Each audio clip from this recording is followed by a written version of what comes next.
Well, in Education Committee this week, we voted out House Bill 5097. This bill would provide the core academic curriculum developed by any school district could not in any way include anything that could be understood as implicit race or gender stereotyping. This stereotyping would be defined by the bill as a set of statements, beliefs, or ideas that conform wholly or in part with the following general or particular statements. So in other words, if this bill passed, became law, this is what the teachers could not teach in school. That all individuals composing a racial or ethnic group or gender hold a collective quality or belief. That individuals act in certain ways or hold certain opinions because of their race or gender. Wow.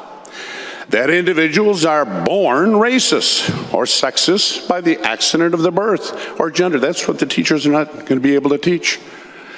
That individuals bear a collective guilt for the historic wrongs committed by their race or gender. I remember the Nazis used that on the Jews.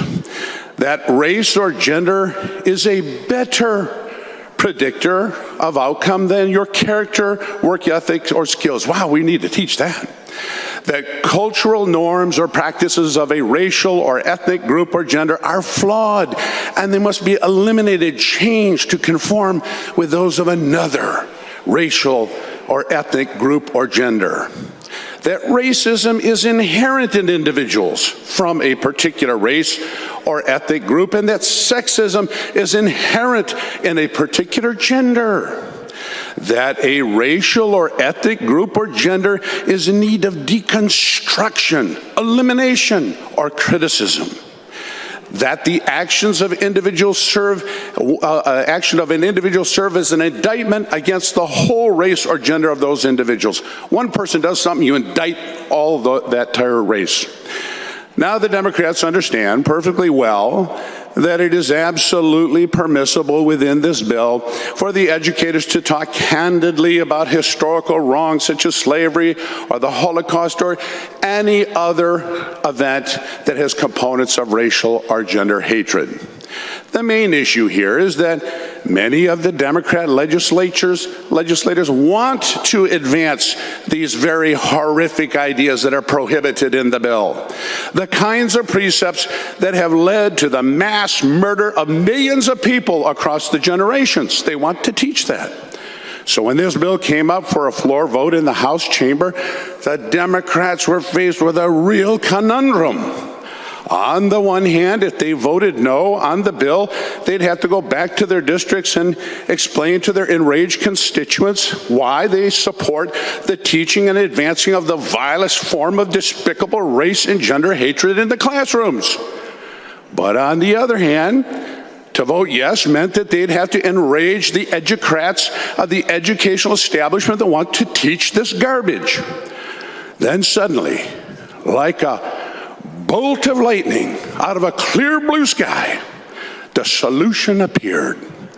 The Democrats caucused and then declared, Shazam!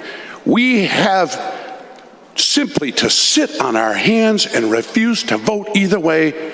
And so that's what they did. The entire Democrat House caucus refused to vote yes or no on a bill on the chamber floor. In questioning local political historians, none had ever heard of an entire caucus sitting on its hands and refusing to vote on a bill on the floor. So Tuesday, in Education Committee, the two Democrats, in an effort to save themselves, whipped out the same playbook and with their hair on fire bolted high speed out the committee door to avoid having to take a vote on this bill.